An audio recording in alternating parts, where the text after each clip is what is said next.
¿Qué hacer para crecer?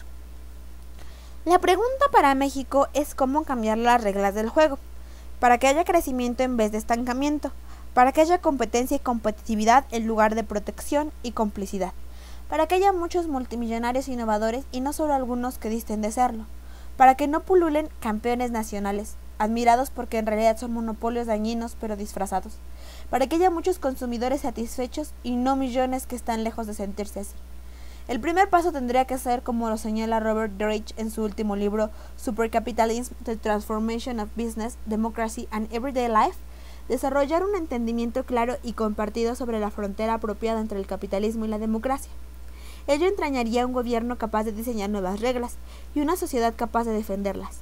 El papel de empresarios como Carlos Slim y Emilio Azcárraga y Ricardo Salinas Pliego y Lorenzo Zambrano, entre tantos más, es ser lo más agresivos posible. El papel del gobierno y de los ciudadanos es impedir que al hacerlo abusen de su posición privilegiada. Por eso, será imprescindible que México mire lo que otros países han hecho con los oligarcas que estrangulaban su economía y aprenda a regularlos mejor. Basta con recordar cuando los Rockefeller y los Vanderbilt y los Carnegie dominaban los mercados estadounidenses y obstaculizaban la competencia en ellos. Podían, como lo hace Carlos Slim hoy, cobrar lo que querían y comportarse como quisieran. Eran poderosos e impunes, y poco a poco el público comenzó a alzar la voz en su contra.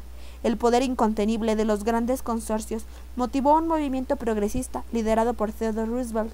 Los amos del gobierno de Estados Unidos son los capitalistas, vociferaba. Entonces su gobierno se dedicó no a destruir los monopolios, sino a regularlos en nombre del interés público. Buscó convertir a los jugadores dominantes en unidades más pequeñas y menos anticompetitivas.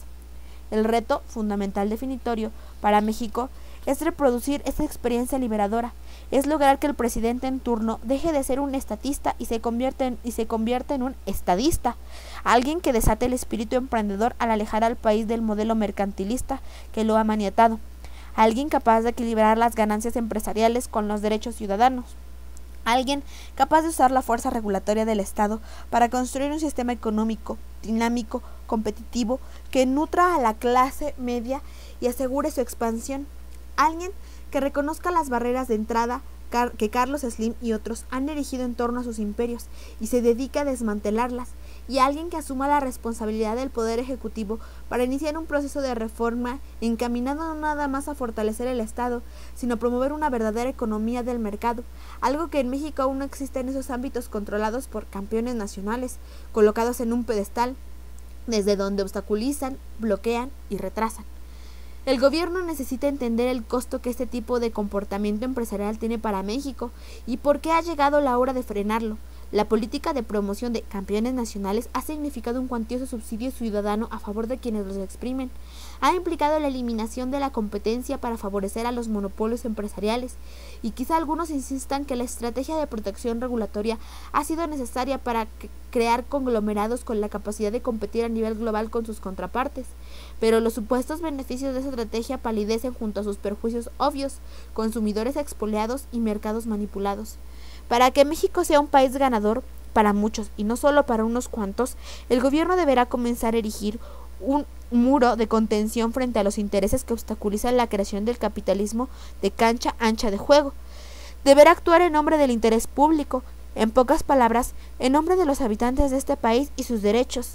Deberá mostrarse menos interesado en retener las oportunidades insólitas que tienen y más interesado en crearlas para otros.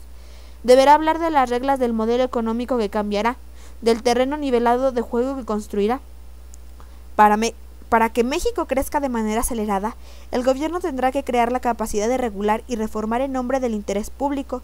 Tendrá que encarar a esas criaturas del Estado que bloquean el crecimiento económico y la consolidación democrática, los monopolistas abusivos y los sindicatos rapaces, y las televisoras chantajistas y los empresarios privilegiados y sus aliados en el gobierno.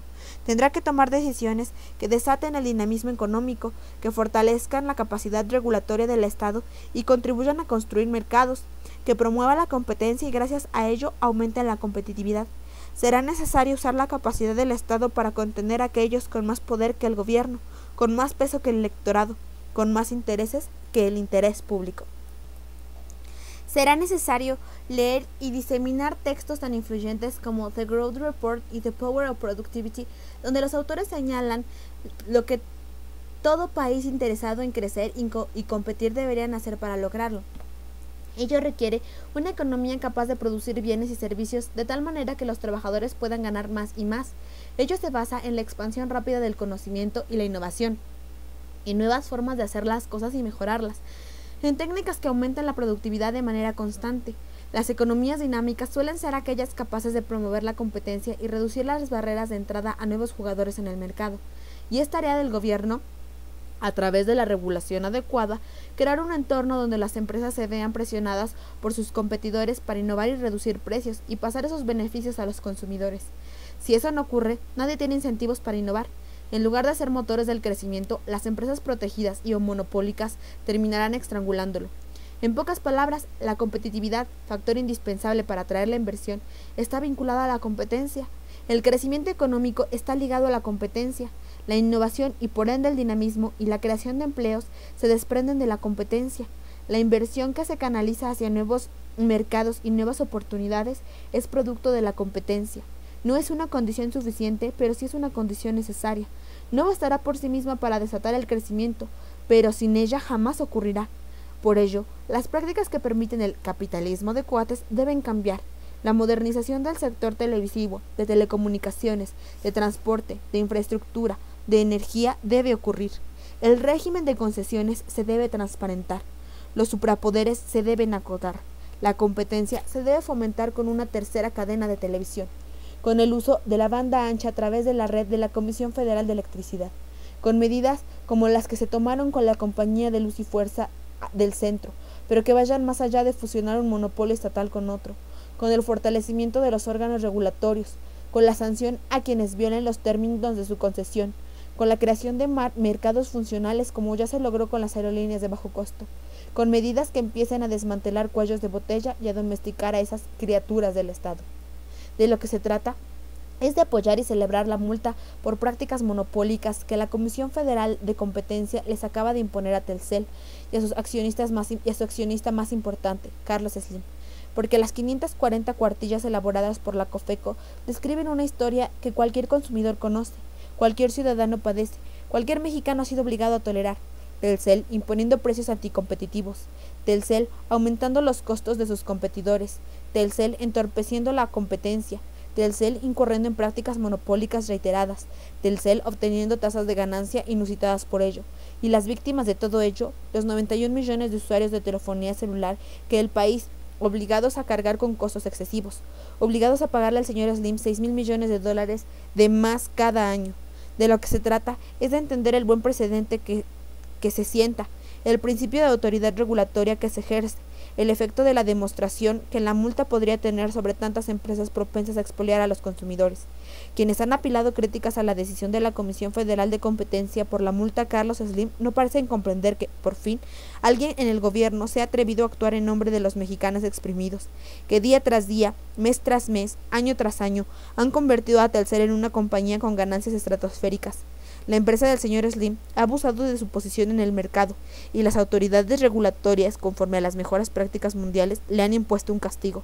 De lo que se trata ahora es de exigir que el rasero regulatorio sea parejo y que la COFECO evalúe a Televisa y a otras empresas dominantes con la misma vara de medición que ha usado con el señor Slim.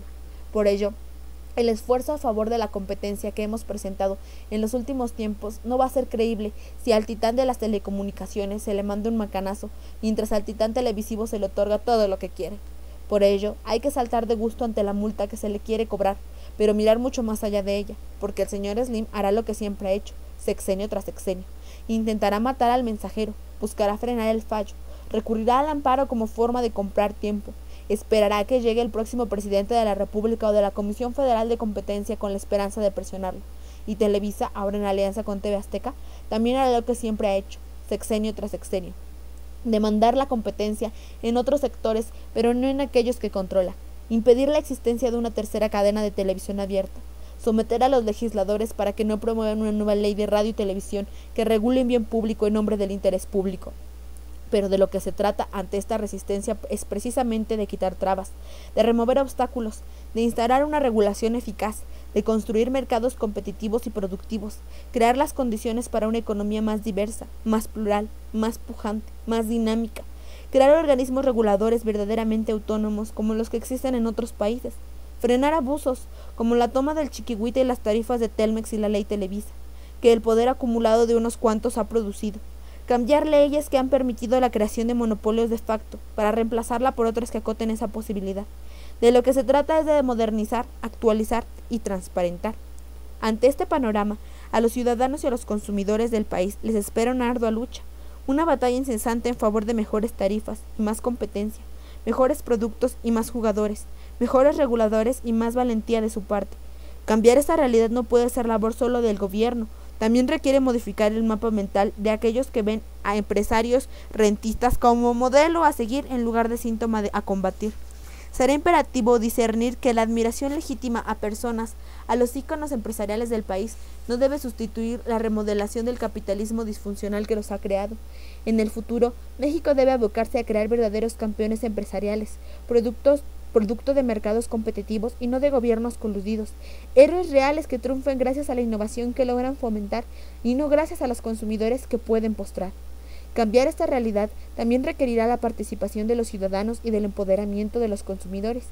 Y si esa pelea empieza con algunas victorias, como la multa histórica a Telcel, habrá que entenderlas y celebrarlas así, brincando de felicidad, aunque en este momento sea con un solo pie. Cuando el gobierno se aboque a confrontar a Televisa como lo hizo con Telcel, entonces podremos brincar con los dos.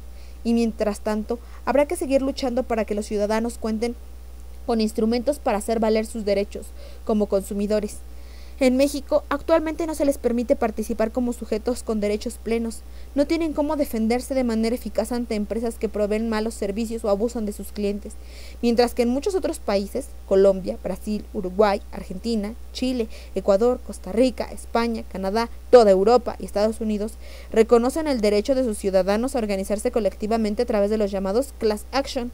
En México se ha limitado esa posibilidad debido a la aprobación de una legislación mal diseñada, una legislación defectuosa, resultado de la presión del Consejo Coordinador Empresarial. Lo que se ha buscado es diluir, minimizar, controlar, obstaculizar el empoderamiento de los ciudadanos vis-a-vis empresas públicas y privadas que prefieren mantener las cosas tal y como están. La reforma aprobada preserva una situación que funciona muy bien para el gobierno y para la cúpula empresarial, pero funciona muy mal para los consumidores. Es cierto que las class action tienen mala reputación por los excesos que han producido en Estados Unidos. Es cierto que una sociedad litigosa ha llevado a resultados contraproducentes que elevan los gastos de operación de las empresas y benefician a abogados rapaces, pero el mal uso de un instrumento no debe ser motivo para descalificar al instrumento en sí. Sería equivalente a argumentar que los partidos políticos deben ser eliminados porque en países como Italia y México actúan de mala manera. Bien diseñadas, bien reguladas y bien instrumentadas, las acciones colectivas pueden producir círculos virtuosos de empresas preocupadas por innovar, competir, producir mejores productos a precios más baratos. No son algo que los empresarios deberían temer, sino algo que deberían promover, porque generarían condiciones para una mejor cultura de negocios y satisfacción al cliente, porque contribuirían a la construcción de capitalismo competitivo y democrático que tanto urge, porque sería el mejor disuasivo ante los abusos de monopolios públicos y privados que estrangulan el crecimiento. México necesita ser más competitivo, más productivo, más rápido, más inteligente que sus competidores, y las acciones colectivas son una forma de generar incentivos para que eso ocurra. La respuesta entonces en el fondo es política, no económica. Tiene que ver con la inauguración de un nuevo tipo de relación entre el Estado, el mercado y la sociedad. Porque si el gobierno de México no logra construir los cimientos del capitalismo democrático, condenará a México al subdesempeño crónico. Lo condenará a seguir siendo un terreno fértil para los movimientos populares contra las instituciones. Un país que cojea permanentemente debido a las instituciones políticas que no logra remodelar, los monopolios públicos y privados que no logra desmantelar, las estructuras corporativas que no logra democratizar. Un lugar donde muchas de las grandes fortunas empresariales se construyen a partir de la protección política y no de la innovación empresarial. Un lugar donde el crecimiento en los últimos años ha sido menor y el impacto de la crisis del 2010 ha sido peor que en el resto de América Latina, debido a los cuellos de botella que los oligopolios han diseñado y sus aliados en los órganos regulatorios y en los tribunales les ayudan a defender. Un lugar donde las penurias que Madame Calderón de la Barca enfrentó en los aeropuertos y en los maleteros, y los taxis y las gasolineras y la telefonía y la televisión, son las mismas que padecen millones de mexicanos más.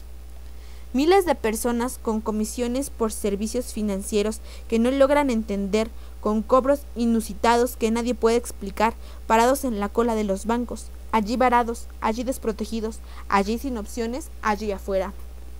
Víctimas de un sistema económico disfuncional, institucionalizado por una clase política que aplaude la aprobación de reformas que no atacan el corazón del problema, presidentes y secretarios de Estado y diputados y senadores y empresarios que celebran el consenso para no cambiar, propensos a proponer reformas aisladas, anunciar medios cortoplacistas, a eludir las distorsiones del sistema económico, a instrumentar políticas públicas a pedacitos para llegar a acuerdos que tan solo perpetúan el status quo.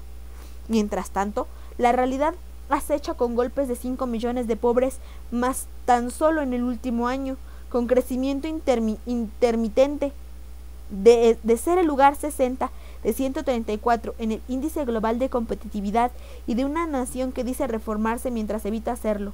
México no crece por la forma antidemocrática en la cual se usa y se ejerce y se comparte el poder, ni más ni menos, por las reglas discrecionales y politizadas que rigen a la república mafiosa, a la economía de cuates, por la supervivencia de las estructuras oligopólicas